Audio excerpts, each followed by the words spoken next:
tardes, hermanos. Damos gracias a Dios por su misericordia. Una de sus misericordias, parte de su gracia general, es la lluvia. Ayer llovió, no sé si por donde ustedes viven llovió fuerte o más tenue, pero esto hace que el clima se haga un poco más fresco. Estaba leyendo que posiblemente este clima, estos días de frescura, se prolongan hasta octubre. La famosa canícula va a ser más ligera, no va a ser tan fuerte como en años anteriores. Se estaba diciendo que es la primera vez que se registra esto en el norte del país, una temperatura un poco más fresca. Damos gracias de todas maneras por el calor o por el sol, por la lluvia. Siempre el Señor es misericordioso. Hemos estado analizando Gálatas. Ahora estamos en el capítulo 3, versículos 10 al 14. Y este es el argumento de Pablo a los Gálatas acerca de lo que ellos estaban intentando hacer. ¿Recuerdan? Ellos estaban intentando regresar al judaísmo. Ellos estaban intentando y estaban pensando hacer cosas, ceremonias, ritos, para que fuesen mejores cristianos. Y no pierdan de vista esta idea, esta imagen, porque tú y yo constantemente estamos en esta idea, en esta lucha. ¿Qué puedo hacer para ser mejor cristiano? Y no está mal en sí, pero lo que está mal es pensar que lo que tú eres o lo que tú haces es suficiente para que Dios esté contento contigo. Y a veces tenemos y escuchamos esta idea de que Dios tiene favoritos. A veces pensamos que mi servicio al Señor es suficiente para agradar a Dios. Y entrego mi sacrificio y entrego mi servicio, pero no me pongo a pensar cómo está mi corazón en relación a ese servicio, en relación a Cristo. Pablo está debatiendo, Pablo está argumentando que no son las obras de la ley, no es tu religiosidad lo que te hace acepto delante de Dios. Así como cuando Cristo inició su ministerio terrenal, y el Espíritu Santo desciende como una paloma y se escucha en el cielo: este es mi Hijo amado en el cual tengo toda mi complacencia. Esta palabra sigue sonando hoy, sigue resonando a través de su palabra. Es Jesucristo en nosotros la esperanza de gloria. No eres tú, no son tus acciones, no son tus obras. Es lo que Cristo ya hizo en la cruz del Calvario, en su ministerio terrenal. Es lo que Cristo está haciendo ahorita, lo que trae complacencia al Padre. Es la justicia de Cristo que te reviste ahora de tu desnudez. Es lo que Cristo ha hecho, lo que Cristo está haciendo, lo que Cristo hará, lo que nos permitirá estar en el cielo delante de Él. Estarás pensando: ¿entonces no sirvo? ¿Entonces no trabajo en la iglesia? No se refiere a eso. Se refiere a que estamos en Cristo y en consecuencia trabajamos por la obra del Espíritu Santo. Oremos. Te bendecimos en esta mañana, Señor. Te suplico y te ruego, Padre, que hables a nuestros corazones. Solamente tú tienes el poder para romper ese duro suelo llamado corazón. Solamente tú tienes el poder para descubrir, para mostrar qué tan perverso es nuestro corazón. Aún como cristianos, tú tienes el poder con tu Espíritu Santo y tu palabra de mostrarnos tu palabra como un espejo de nuestro corazón. Te suplico y te ruego, Señor, que abras nuestro entendimiento.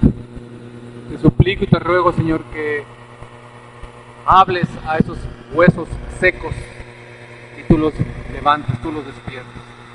Que tu palabra sea enviada a lo profundo del corazón humano. Que tu Espíritu Santo la use para alumbrar las profundas tinieblas que hay en nuestros corazones. Que tu nombre sea glorificado y exaltado en esta tarde. Que tu palabra sea proclamada en lo profundo de nuestros corazones, Señor, y regrese a ti con fruto para tu gloria y tu honra. Por Cristo Jesús. Amén. Esta sección la he dividido en 3 secciones, versículos del 10 al 14 del capítulo 3. Tiene que ver con la fe y cómo podemos o cómo debemos vivir por fe. Lo voy a leer en una traducción viviente y ustedes lo van a seguir en su pantalla.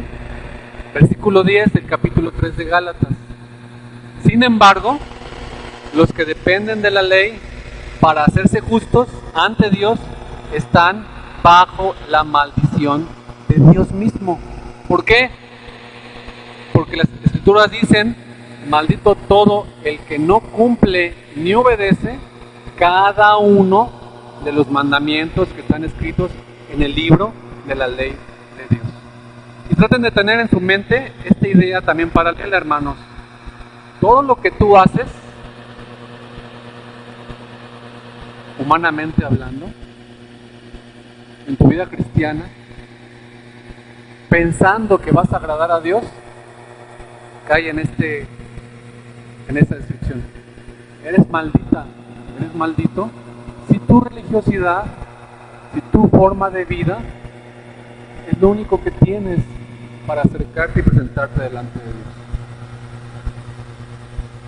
Acuérdense, estoy hablando en términos de salvación. Nada de lo que tú haces, nada de lo que tú eres, nada de lo que tú piensas y deseas y sueñas es suficiente para ser salvo. Si tú vienes a la iglesia pensando que ya cumpliste y que es suficiente para que Dios esté contento contigo, Dios no está de acuerdo con eso. El estándar es muy alto. Estamos llamados a cumplir cada uno de los mandamientos, cada una de las tildes y las jotas de la ley de Dios.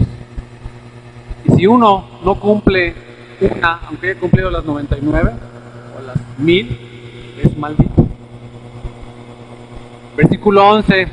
Queda claro entonces que nadie puede hacerse justo ante Dios por tratar de cumplir la ley, por tratar de obedecer los mandamientos de Dios, por tener una vida religiosa, santa y pura.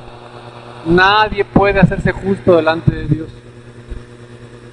ya que las escrituras dicen: es por medio de la fe que el justo tiene vida. Versículo 12. El camino de la fe es muy diferente del camino de la ley, que dice: es mediante la obediencia a la ley que una persona tiene vida. Hermanos, hermanas, solamente hubo 2 personas sobre la tierra que tuvieron la posibilidad de vivir en obediencia perfecta. Ese fue Adán y Eva.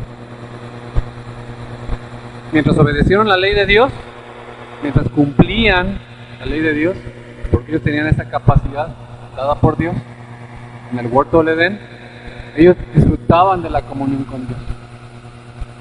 Pero debido al pecado de Adán y Eva, y debido a tu pecado y a mi pecado, es que fuimos destituidos de la gloria de Dios, de la comunión con Dios. Y no hay nada sobre la tierra que pueda cambiar esta condición, a menos que sea la justicia, la obra de Cristo. Versículo 13. Pero Cristo nos ha rescatado de la maldición. Fíjense qué interesante. Tuvo que venir alguien ajeno a nosotros. Tuvo que venir alguien que no era como nosotros. Pero Cristo nos ha rescatado de la maldición dictada en la ley cuando fue colgado en la cruz.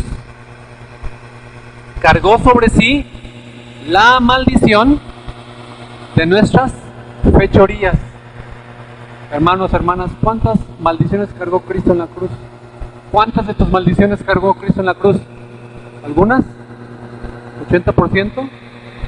¿20%? ¿2%? ¿Cuánto de tu maldición cargó Cristo en la cruz? Absolutamente todas. incluso las que no has cometido. Y sí, que interesante dice este versículo 13, porque está escrito: maldito todo el que es colgado en un madero. Son dos cosas importantes que tenemos que entender. Él se hizo maldición por tu culpa, cargando, tomando tus maldiciones, por tu desobediencia a la ley de Dios, por mi desobediencia a la ley de Dios. Y estando en la cruz, también es maldito. Doblemente maldito. Profundamente maldito. Absolutamente maldito. Recibiendo la maldición que tú merecías y que tú tenías a tu cuenta, y siendo colgado en un madero. Porque maldito todo aquel que es colgado en un madero, en un árbol, en una cruz. Vean la profundidad de lo que esto implica, hermanos. Él no solamente metió su dedo para que esta parte se contaminara de maldición, absolutamente todo su ser estuvo involucrado en tu maldición, en mi maldición. Versículo 14. Mediante Cristo Jesús, Dios bendijo a los gentiles con la misma bendición que le prometió a Abraham, a fin de que los creyentes pudiéramos recibir por medio de la fe al Espíritu Santo prometido. ¿Es tan sencillo? ¿Es tan sin complejidad? Es que saben que, hermanos, siempre estamos buscando hacer algo. En nuestra naturaleza caída siempre estamos pensando, es que hay algo que yo pueda hacer para que Dios esté contento conmigo. Es un pensamiento de maldición. Es un pensamiento maldito que refleja tu corazón. Y tan refleja tu corazón que venimos a la iglesia con este pensamiento de que a ver qué voy a recibir o a ver qué voy a dar.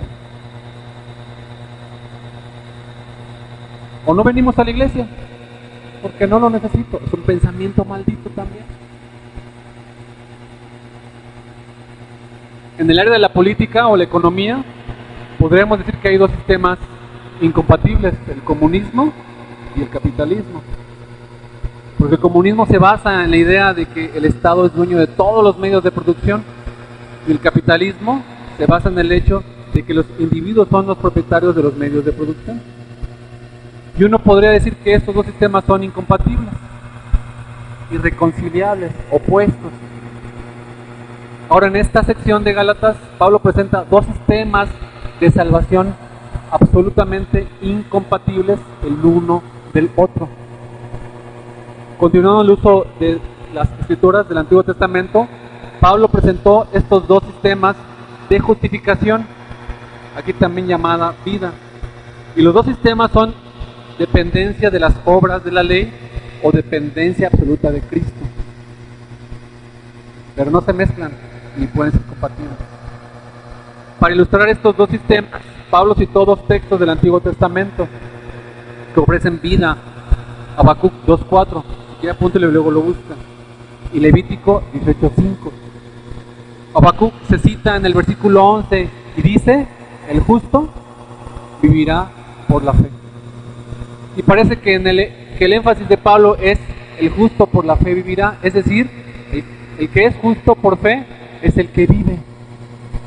El otro versículo está en el versículo 12 y viene en Levítico 18:5, que dice: el que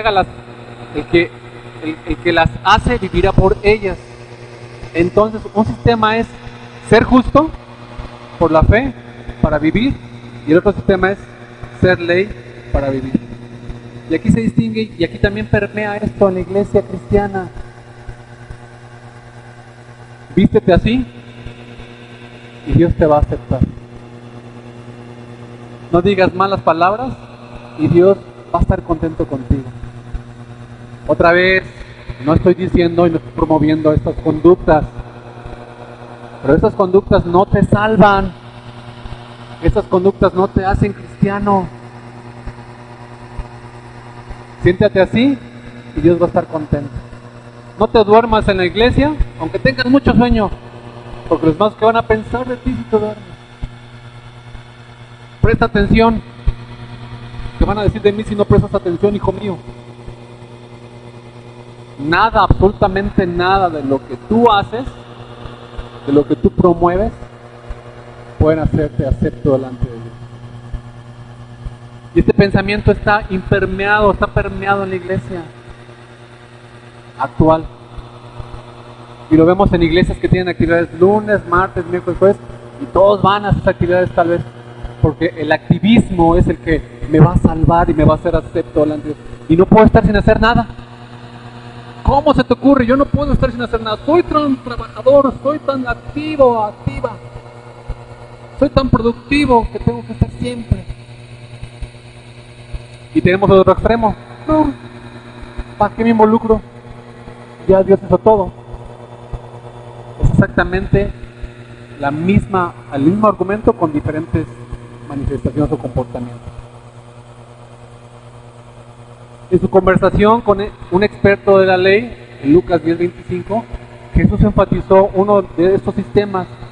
Y aquí cierto intérprete de la ley se levantó y para ponerle a prueba dijo: Maestro, ¿qué haré para heredar la vida eterna? Y le dijo: ¿qué está escrito en la ley? Jesús le contesta: ¿qué lees en ella? Respondiendo él dijo: amarás al Señor tu Dios con todo tu corazón y con toda tu alma y con toda tu fuerza y con toda la mente, y a tu prójimo como a ti mismo. Entonces Jesús le dijo: has respondido correctamente, haz esto y vivirás. Había contestado bien, tenía un concepto claro de lo que Dios le mandaba. Eso nos pasa a nosotros también. Tenemos conocimiento de Dios, pero el conocimiento de Dios tampoco te salva. Y luego dice, pero queriendo él justificarse a sí mismo, le dijo a Jesús: ¿quién es mi prójimo? Y lo que sigue es la parábola del buen samaritano. Jesús, en respuesta a la pregunta ¿qué hago?, él apuntó a la ley. Él le dijo que dice la ley, porque si quieres ver qué hace para vivir, entonces tienes que ir a la ley, porque teóricamente la ley puede dar vida, pero solamente si uno la guarda perfectamente, completamente. Y si no la guardamos perfectamente, la ley trae solamente una maldición. Por eso muchas veces no tenemos frutos, hermanos, porque mi vida religiosa está por encima de mi dependencia a Cristo. Por eso muchas veces nuestro carácter no cambia, porque has querido cambiar tú y no te has sometido a Cristo para que Él sea el soberano que te cambie. Por eso todo lo que haces no prospera, porque lo haces tú para tu gloria y tu honra,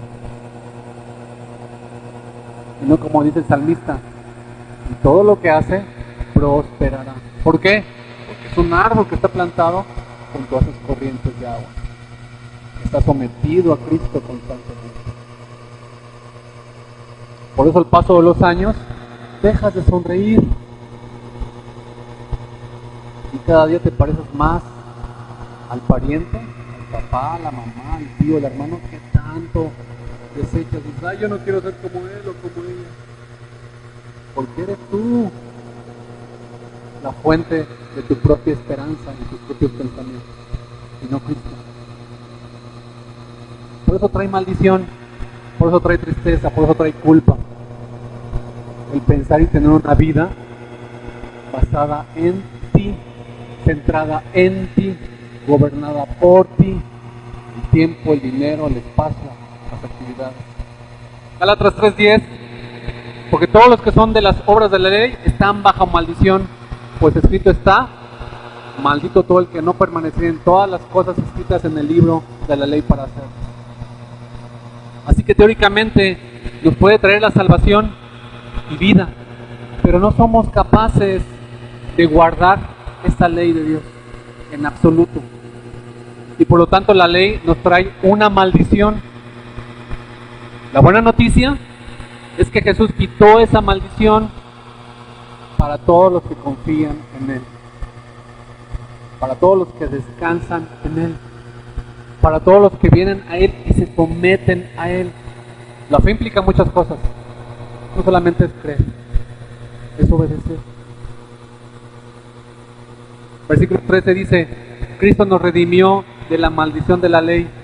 Esta palabra redimió quiere decir que Él nos compró, Él nos rescató de la maldición de la ley y lo hizo de una forma maravillosa, portentosa, absoluta, permanente, única, irrepetible y sorprendentemente. Él lo hizo sometiéndose Él a esa misma maldición. Cristo nos redimió de la maldición de la ley, habiéndose hecho maldición por nosotros.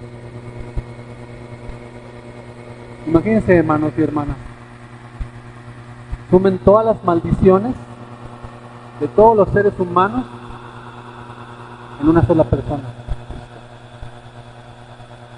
Si yo apenas puedo con mi propia naturaleza cargar con alguien más, imagínense, me daría un paro cardíaco.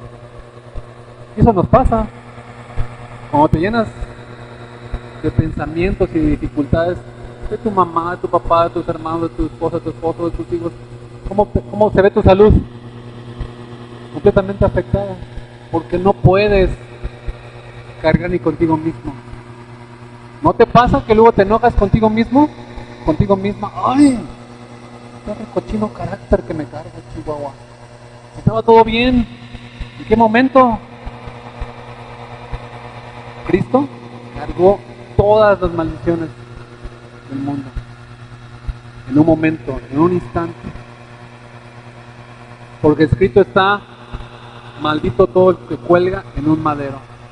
Aquí Pablo cita Deuteronomio 21-23, demostrando que la crucifixión de Cristo significa que Él recibió la maldición de la ley absolutamente, completamente. Hay otro elemento de esta transición, si podemos decirlo así, que complementa este aspecto. Aquí Pablo enfatiza que Cristo se hizo maldición por nosotros, recibió la maldición que los pecadores merecemos, pero también explica en Romanos, por ejemplo, que Él cumplió la ley perfectamente. Ahora podemos entender, hermanos, cómo funciona la justificación. Por un lado, Cristo tomó nuestra maldición. Tengan bien clara esta idea. Por un lado, Cristo tomó toda la maldición que todos nosotros merecíamos. Y por el otro lado, Él nos da su justicia delante de Dios. ¿Se pueden imaginar este glorioso intercambio? Este hermoso intercambio. Al quitar tu maldición, la tomó Él en su propia persona, en su propio cuerpo. Pero no se queda ahí. Su justicia, su rectitud, su obediencia perfecta te es puesta a ti, a cada uno de ustedes. Y no en el momento que creíste, hoy también te viste de su justicia. Mañana también te vestirá de su justicia. En el cielo, tú sabrás que estás ahí en el cielo por Él, no por ti. Te quita la maldición y cubre tu vergüenza, cubre tu desnudez con su justicia. Y es ahora Dios que te ve a través de la justicia de Cristo, que Dios te sonríe, que Dios muestra complacencia para contigo, porque ve a Cristo en ti. ¿Cuántas veces tenemos que repetir esto? Todas las veces que sea necesario. Para que deseches, otra vez lo digo, para que deseches la maldita idea de confiar en tus malditas buenas obras. Arrepiéntete de tus malditas buenas obras y descansa en la obra suficiente de Cristo en la cruz del Calvario, en su muerte y resurrección. Cuando tú escuchas esto, tu alma descansa. No te quedes nada más con escucharlo, abrázalo por fe, vívelo, experiméntalo, y si es necesario, muere por esto, por esta convicción. Por un lado, Cristo tomó nuestra maldición y por el otro lado, Él nos da su justicia delante de Dios. Según de Corintios 5:21, al que no conoció pecado, fíjense la palabra conocer. Esta palabra conocer tiene que ver con intimidad, con relación. Tiene la misma raíz donde Adán conoce a Eva, su mujer. Tiene esa misma connotación. Al que no conoció pecado, le hizo pecado por nosotros, para que fuésemos hechos justicia de Dios en él. Así que la justificación es una doble transición o una doble transacción. Nos quita nuestro pecado y la maldición consecuente, las consecuencias consecuentes, y nos regala la justicia de Cristo, para que no solamente seamos perdonados de nuestros pecados, sino también declarados justos delante de Dios. Es un aspecto legal. Estás en el tribunal delante de Dios y tu deuda ha sido cancelada. Pero no ha sido así cancelada de la nada. Cristo tomó tu deuda completamente y Él depositó a tu favor todo el recurso del cielo, eternamente y para siempre. Esto debería ser suficiente para estar agradecido con el Señor. Esto debería ser suficiente para venir, Señor, que se haga tu voluntad y no la mía. Esto debería ser suficiente para descansar en la obra de Cristo y no en tus obras, y para esbozar en tu rostro una sonrisa permanente. La conclusión es que las bendiciones prometidas a las naciones son recibidas por fe únicamente. En el versículo 14 dice, a fin de que Cristo Jesús, la bendición de Abraham, viniera a los gentiles para que recibiéramos la promesa del Espíritu mediante la fe. En Gálatas, las dos bendiciones mayores son la justificación, aquí llamada vida, y el Espíritu Santo. Y al recibir estas dos bendiciones por fe, tenemos un estado justo delante de Dios y tenemos la presencia de Dios en nuestras vidas. Tanto la justificación, hermanos y hermanas, como su presencia por medio de su Espíritu Santo. ¿Qué más necesitas? Si has sido justificado. Bienaventurado el varón, obviamente la mujer también, cuyo pecado ha sido perdonado. ¿Qué más necesitas? Si el Espíritu Santo está en ti, como un adelanto, como una promesa de que algún día estarás en el cielo. ¿Qué más necesitas? ¿Mayores casas? ¿Mayor economía? ¿Mayor afán? Ay, es que quiero ver a mis hijos felices. Todos esos son distractores. Y no estoy diciendo que no trabajemos, que no trabaje, que no coma.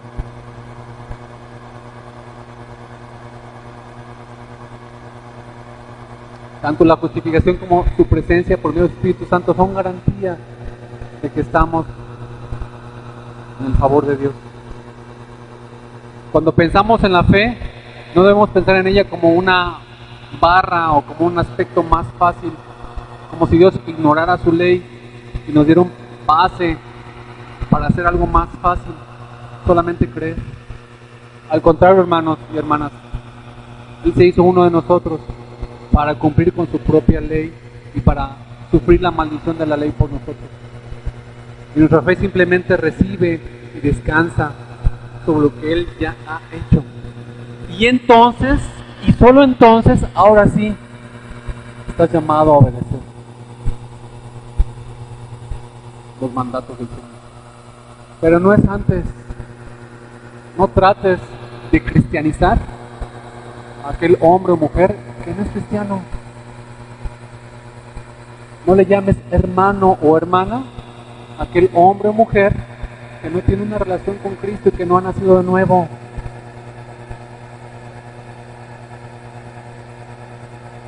Ora por esa persona que no conoce al Señor, para que el Señor ponga fe y arrepentimiento. La parte 2, Gálatas 3, 15 al 18, que tiene que ver con la ley, la promesa. Voy a leer el versículo 15, nueva traducción viviente, usted lo sigue en su Biblia o aquí en la pantalla. Versículo 15, amados hermanos, el siguiente es un ejemplo de la vida diaria. Así como nadie puede anular ni modificar un acuerdo irrevocable, tampoco en este caso. Dios ha dado las promesas a Abraham y a su hijo. Y noten que la Escritura no dice a sus hijos, como si significaran muchos descendientes. Más bien dice a su hijo. Y esto sin duda se refiere a Cristo. Lo que trato de decir es lo siguiente: el acuerdo que Dios hizo con Abraham no podía anularse 430 años más tarde, cuando Dios le dio la ley a Moisés, porque Dios estaría rompiendo su promesa. Versículo 18. Pues si fuera posible recibir la herencia por cumplir la ley, entonces esa herencia ya no sería el resultado de aceptar la promesa de Dios.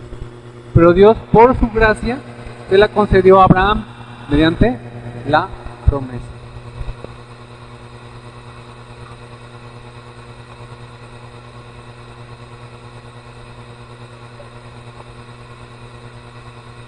Los que han escuchado muchos sermones, hermanos, sabemos que los predicadores usamos ilustraciones, que son hechos, anécdotas, comparaciones históricas, que alumbran o iluminan la enseñanza y también cambian el ritmo del discurso o el sermón, para otra vez llamar la atención. Si yo observo que están distraídos, levanto la voz o digo algo para otra vez llamar la atención. No es fácil estar sentados aquí. Luchamos con nuestra carne, luchamos con nuestros afanes, emociones, sentimientos, pensamientos. Es una lucha estar escuchando la palabra de Dios.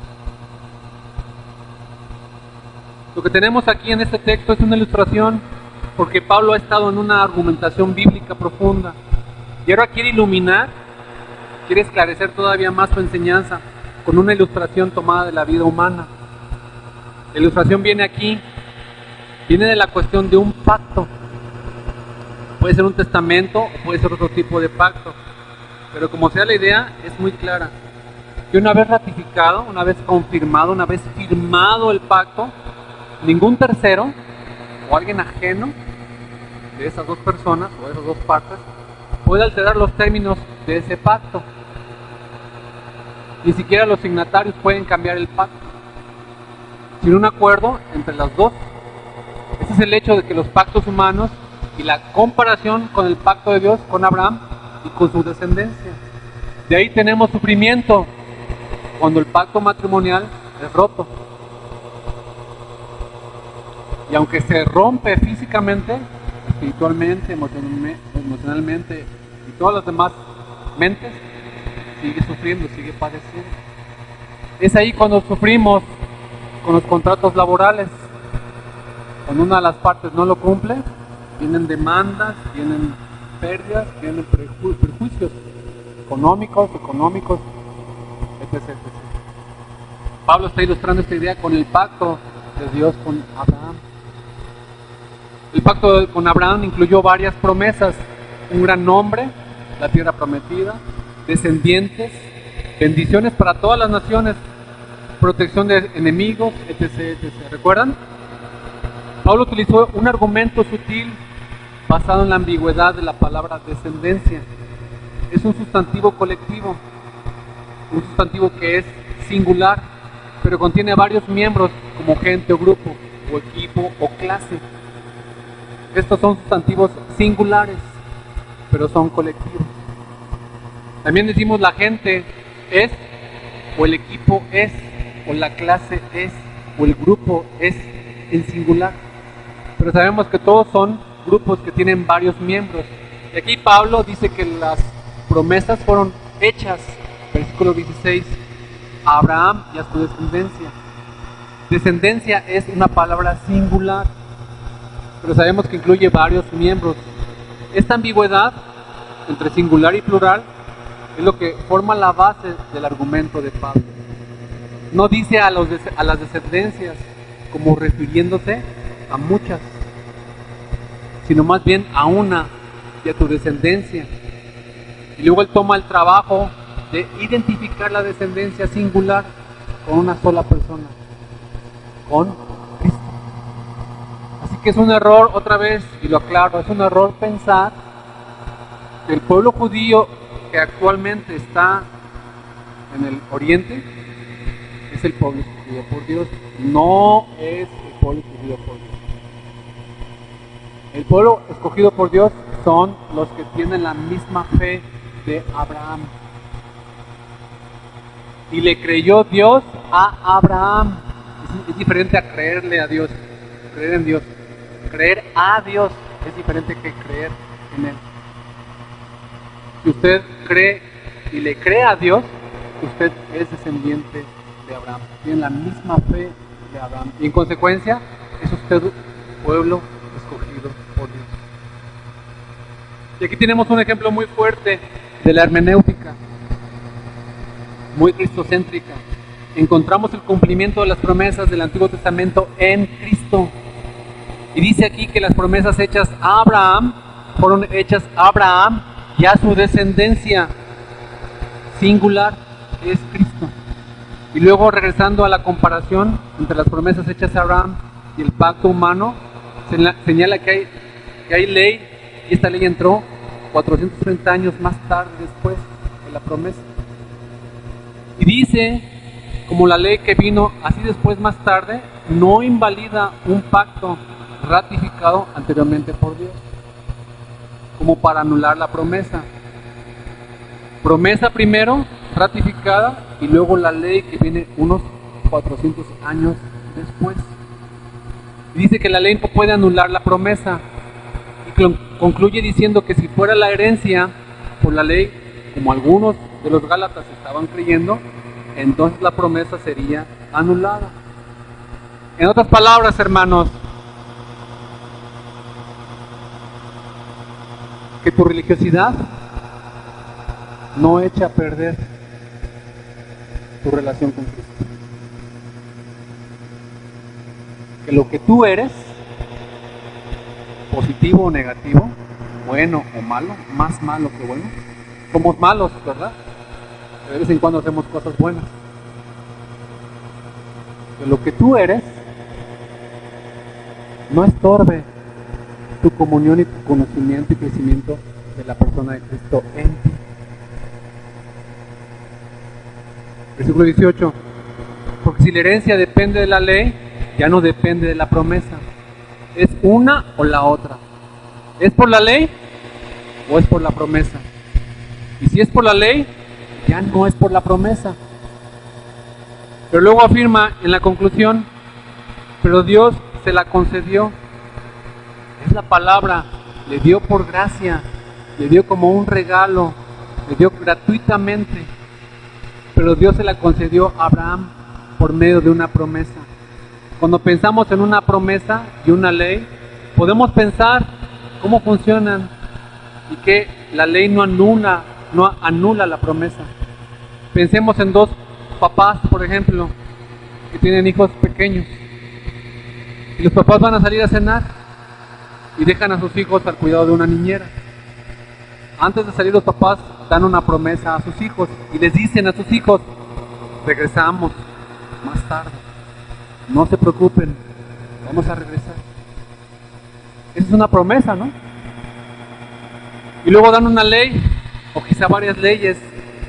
En nuestra ausencia, queremos que se porten bien, queremos que arreglen sus cuartos, queremos que hagan las tareas, una serie de leyes u ordenanzas,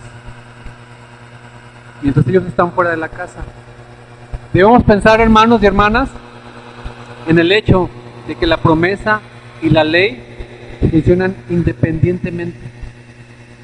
Porque el cumplimiento de la promesa no depende de la obediencia de los hijos a la ley.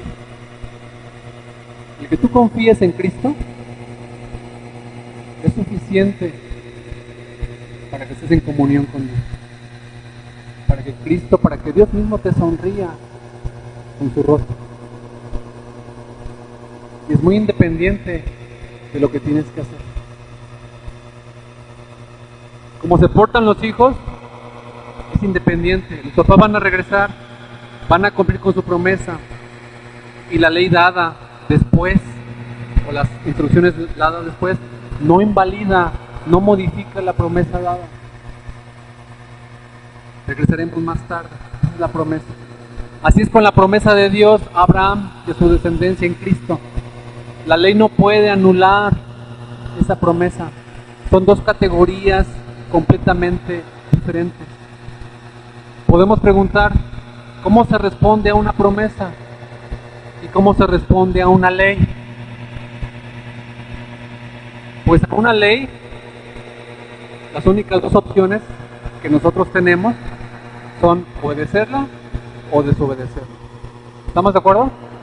Las reglas se hicieron para cumplirlas o para no cumplirlas. ¿Estamos de acuerdo o no? Es imposible creer en una ley. Es una confusión de categorías. Pero en cambio, no hay una manera de obedecer o de desobedecer una promesa. Otra vez, es una confusión de categorías. La promesa la crees y la abrazas por fe, o la rechazas y la desechas. Lo único que podemos hacer con una promesa es creerla o no creerla. Y así es con el Evangelio. Es una promesa de salvación para todos los que creen en Cristo Jesús. Y la pregunta es, entonces, ¿para qué sirve la ley? Es una pregunta que vamos a contestar en la última sección de los siguientes versículos. Otra vez, hermano y hermana, otra vez, visitante, simpatizante, que tienes muchos años escuchando y viniendo a la iglesia y que no eres cristiano. Cree en el Señor Jesucristo y serás salvo tú. Pero eso implica una obra del Espíritu Santo. Esto implica una rendición completa a lo que Dios ya hizo en Cristo Jesús. La última parte, Gálatas 3, 19-25. ¿Cuál es el propósito de la ley? Nuevamente voy a leer Nueva Traducción Viviente. Versículo 19 y con eso termino. No se desesperen. Entonces, ¿para qué se entregó la ley? Pregunta. Fue añadida a la promesa para mostrarle a la gente sus pecados, pero la intención era que la ley durara solo hasta la llegada del Hijo prometido. Por medio de ángeles, Dios entregó su ley a Moisés, quien hizo de mediador entre Dios y el pueblo. Versículo 20. Ahora bien, un mediador es de ayuda si dos o más partes tienen que llegar a un acuerdo. Pero Dios, quien es uno solo, no usó ningún mediador cuando le dio la promesa a Abraham. Versículo 21. ¿Hay algún conflicto entonces entre la ley de Dios y la promesa de Dios? De ninguna manera. Si la ley pudiera darnos vida nueva, nosotros podríamos hacernos justos ante Dios por obedecer. Versículo 22. Pero las Escrituras declaran que todos somos prisioneros del pecado, así que recibimos la promesa de libertad que Dios hizo únicamente por creer en Cristo. Versículo 23. Antes que se nos abriera el camino por la fe en Cristo, estábamos vigilados por la ley. Nos mantuvo en justicia.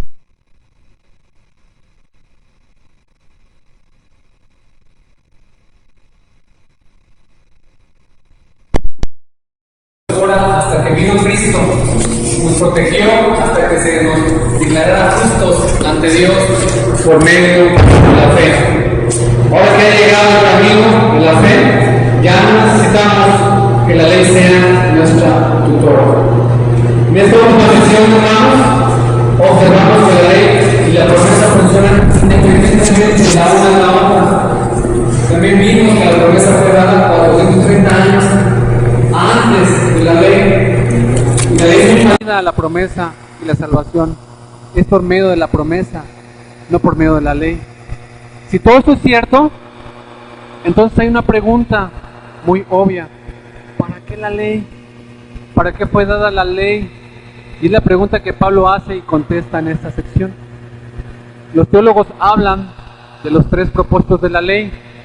Y lo que vamos a ver aquí es el primer propósito de la ley. Dice que la ley fue dada por las transgresiones, por el pecado del ser humano. En otros lugares, en Romanos, Pablo aclara la relación entre la ley y el pecado. Dice que la ley da definición a lo que es el pecado. Y también la ley aumenta, descubre el pecado por la perversidad de nuestros corazones. Por ejemplo, Romanos 3:20 dice, porque por las obras de la ley ningún ser humano será justificado delante de él, pues por medio de la ley viene el conocimiento del pecado. No sabríamos qué es el pecado si no fuera por la ley. Y por lo mismo Pablo en Romanos 5:13, pues antes de la ley había pecado en el mundo, pero el pecado no se imputa cuando no hay ley.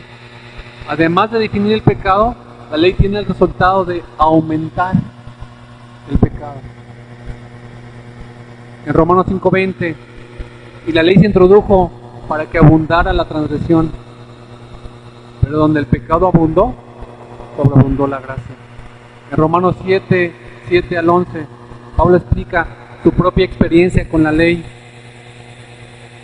Y esta función de la ley, de definir el pecado y de despertar a nosotros el deseo de cometer más pecado, lo dice Romanos 7:7. Fíjense cómo dice. ¿Qué diríamos pues? ¿La ley es pecado? De ninguna manera. Pero yo no conocí el pecado sino por la ley.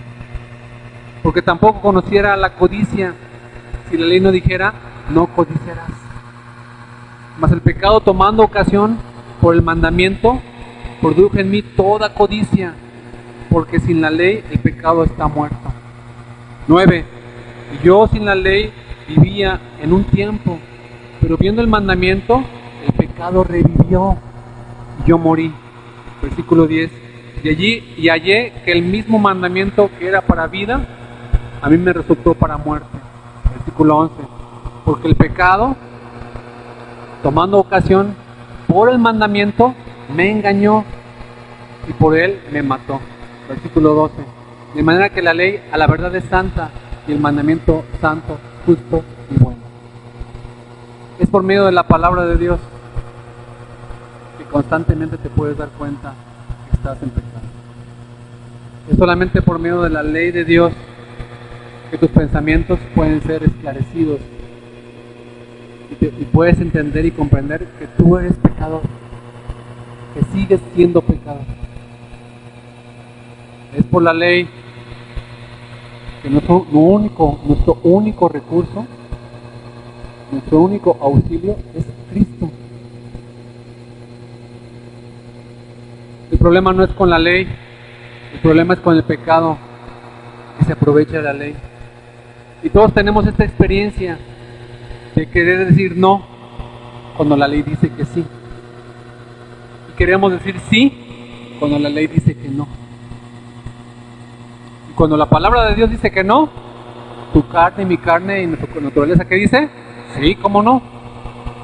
Y cuando Dios dice que no, ¿qué decimos nosotros? ¿Cómo no? Sí. Y ustedes dirán, no, yo no soy así. Estás diciendo que no. Cuando dices, yo no soy así, yo soy más allá del bien y del mal. Sin Cristo, tu vida es un trapo de inmundicia. Sin Cristo, estás desnudo, estás desnuda, pobre y miserable. Es gracias a Cristo que podemos y estaremos sentados a la mesa de la boda del Cordero. Regresando a Gálatas 3, la última parte del versículo 19 y el versículo 20 son muy difíciles de interpretar. Concluye con la ley que fue promulgada mediante ángeles, por medio de un mediador. Parece que se refleja una tradición que no se encuentra en Éxodo, acerca del involucramiento de ángeles en la entrega de la ley. Y no se identifica aquí bien quién es el mediador, bueno, eso lo hace en la Reina Valera, pero en la otra traducción viviente sí lo concluye con la persona de Cristo como mediador. Habla de los ángeles y también habla del mediador. También el versículo 20 está difícil de entender en el contexto, pero en sí solo se entiende perfectamente bien. Y dice, ahora bien, un mediador no es de una parte solamente, ya que Dios es uno solo. Entonces en sí significa que Dios no necesita mediador, porque Dios es uno. Y si no hay otra parte, no hay con quién mediar. Pero el contexto no es muy claro lo que significa. Pero hay una solución bastante sencilla que prefiero, y es la ley. Fue dada por una forma mediada. Llegó por medio de ángeles, llegó por medio de un mediador que posiblemente en ese momento era Moisés en el contexto. Pero la promesa llegó directamente de Dios a Abraham, no llegó en una forma mediada, en una forma directa. Y luego, regresando a la cuestión del propósito de la ley, en el versículo 21, Pablo hace la pregunta, ¿es entonces la ley contraria a las promesas de Dios? Y contesta, de ningún modo. Fácilmente uno podría concluir que la ley está contraria a la promesa. Identifica el pecado, produce más pecado. Entonces, ¿está opuesta a la promesa? Y Pablo contundente me dice, no está opuesta.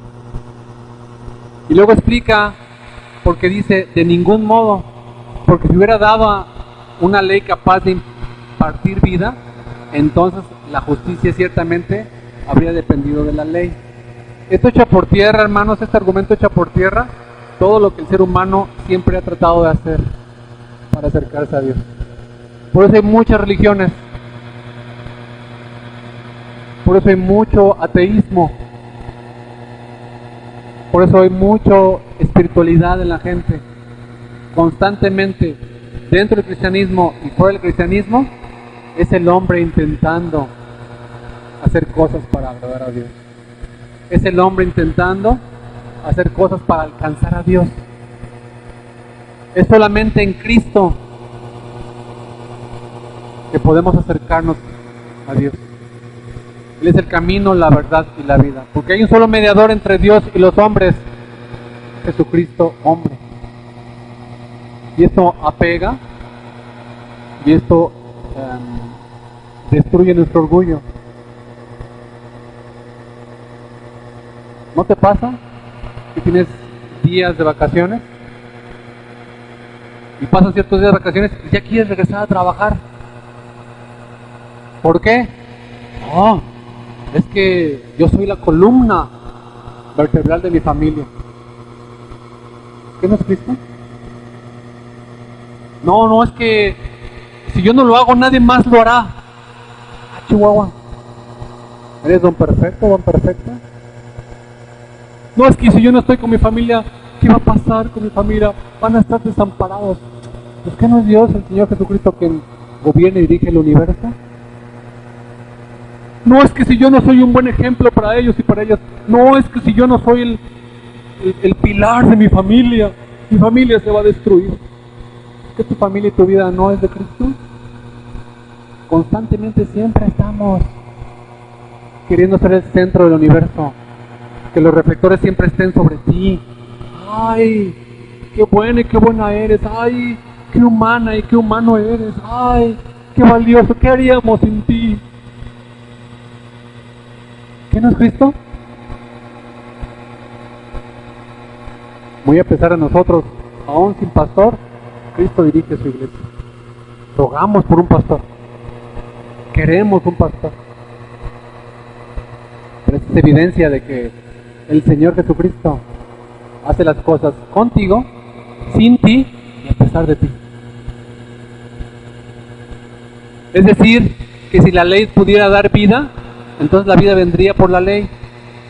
Pero la ley, al definir el pecado, al exponer tu pecado y mi pecado, al aumentar tu pecado y mi pecado, la ley claramente demuestra que el sistema legal en sí no puede dar la salvación. Al contrario, la ley hace lo opuesto. Es muerte y frustración. Versículo 22. Pero la Escritura lo encerró todo bajo pecado, para que la promesa que es por la fe en Jesucristo fuera dada a todos los que creen. Es decir, la ley nos confina, la ley nos limita a una sola opción de salvación, y esta opción es la fe en Cristo. Versículo 23. Y antes de venir la fe, estábamos encerrados bajo la ley, confinados para la fe que había de ser revelada. Aquí se presenta la ley como un carcelero que nos mantiene encerrados, encarcelados, con una sola opción de salir, es la fe en Cristo. Y aquí lo presenta de una forma temporal. Es que la ley, mientras se esperaba la llegada de Cristo, de manera que la ley ha venido a ser nuestro ayo para conducirnos a Cristo. Y luego cambia la imagen de la cárcel a la escuela o al hogar. Y dice, de manera que la ley ha venido a ser nuestro ayo para conducirnos a Cristo, a fin de que seamos justificados por la fe. Es decir, que la ley ha sido como nuestro guardián, como nuestro tutor, como nuestro pedagogo, como nuestro maestro, como nuestro guía que nos disciplina para conducirnos a Cristo, para que seamos justificados por medio y solamente por medio de la fe. Así que la ley no está en contra de la promesa, al contrario, la ley nos restringe a una sola opción, que es creer la promesa, creer en Cristo Jesús. Concluye diciendo que por ahora que ha venido la fe, ya no estamos bajo ayo, y es como un pivote, como un punto de partida este versículo, que concluye esta sección y nos prepara para lo siguiente. Por lo pronto podemos concluir que la ley tiene este propósito de encerrarnos bajo pecado, para que confiemos solamente en Cristo. La ley nos encarcela de manera temporal para que el pueblo de Dios espere la llegada de Cristo ansiosamente. Y también de una manera personal, para que cada persona espere y llegue a desesperarse de su propia capacidad de guardar la ley. Damos gracias a Dios cuando ustedes van avanzando en el conocimiento y gracia del Señor Jesucristo, a través de la desesperación, a través de la decepción de tus propios pensamientos, de tu propia persona. Qué triste cuando esto no se ve. Qué desesperación cuando esa persona se empecina en seguir en sus propios pensamientos, en su propia vida, en su propio carácter, en sus propias actitudes.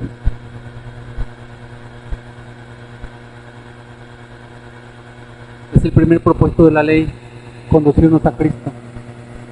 Y si la ley ha funcionado en tu vida para conducirte a Cristo, ha servido su propósito y ha servido el propósito de esta promesa que Dios le dio a Abraham.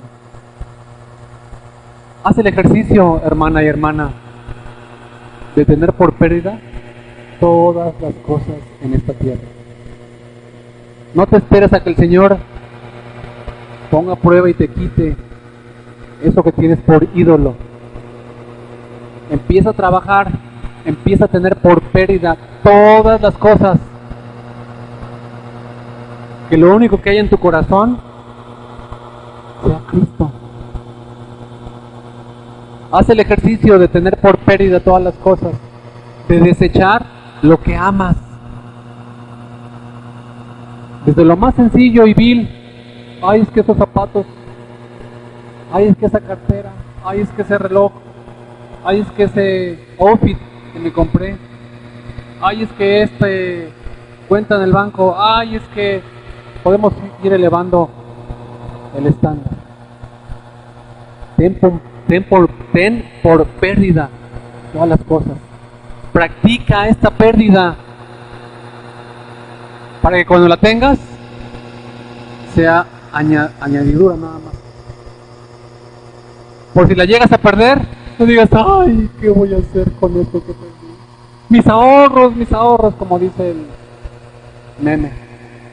Ten por pérdida todas las cosas por causa de Cristo. Y cuando tengas a Cristo como todas las cosas, como todo lo que necesitas, entonces el Señor te añadirá, conforme a su voluntad, conforme a su riqueza en gloria, todas las cosas. Que la fábrica de ídolos que está en tu corazón empiece a quedarse sin producto y sin material y sin trabajadores. Que tu propio orgullo, tus propios pensamientos, tu propia historia, tu propia educación sean erradicados por causa de Cristo.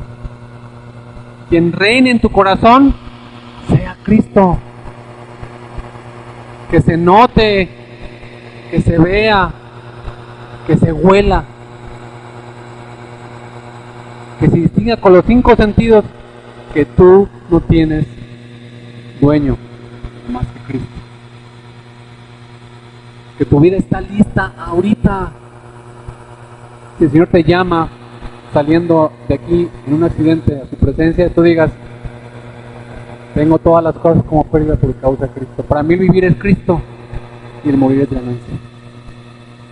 Pero si no lo practicas, si no insistes, si no te disciplinas, si no lo buscas, si no lo procuras,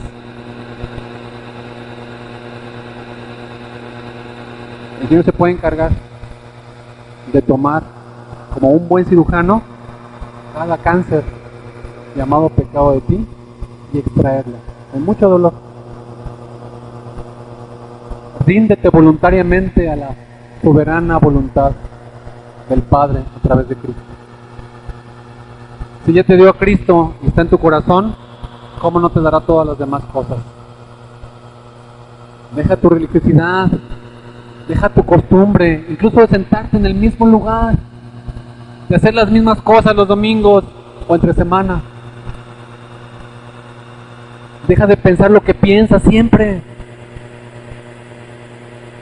Deja de sentir lo que siempre sientes. Deja de ser tú para que sea Cristo el que crezca en ti.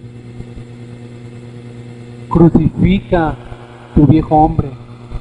Llévalo a la cruz. Golpéalo, cachetéalo, disciplínalo, somételo, para que sea Cristo quien brille en ti. Oremos. Te bendecimos y te honramos en esta tarde, Señor. Te suplicamos y rogamos en que nos ayudes, no solamente a creer y gozarnos en la salvación a través de ti, Jesucristo, que es algo muy grande y es motivo de gozo. Permítenos, Señor, traer nuestra mente, nuestras emociones, nuestros argumentos, nuestras ideas, nuestros deseos cautivos a la obediencia a Cristo. Permítenos, Señor, de verdad ponernos a tus pies, en espíritu y verdad, honestamente, para que tú seas no solo nuestro Salvador, sino también nuestro Rey, nuestro Gobernador, nuestro Director, nuestra guía. Permítenos, Señor, descansar en ti, en tus obras, en tu justicia, y que desechemos la absurda idea de pensar que nosotros somos suficientes o que tú necesitas de nosotros para ser salvos y llegar al cielo. Destruye en nosotros la religiosidad, destruye en nosotros a los ídolos que todavía están en nuestros corazones. Y te suplico, Señor, nuevamente que despiertes a estos huesos secos que están aquí presentes, que no te conocen, que no tienen una relación contigo personal. Hazlos parte de tu pacto. Y aquellos que te conocemos, Señor, aviva nuestros corazones por medio de tu palabra y tu Espíritu Santo. Te bendecimos y te honramos y te damos muchas gracias, Señor, por Cristo Jesús. Amén. Que el Señor les bendiga.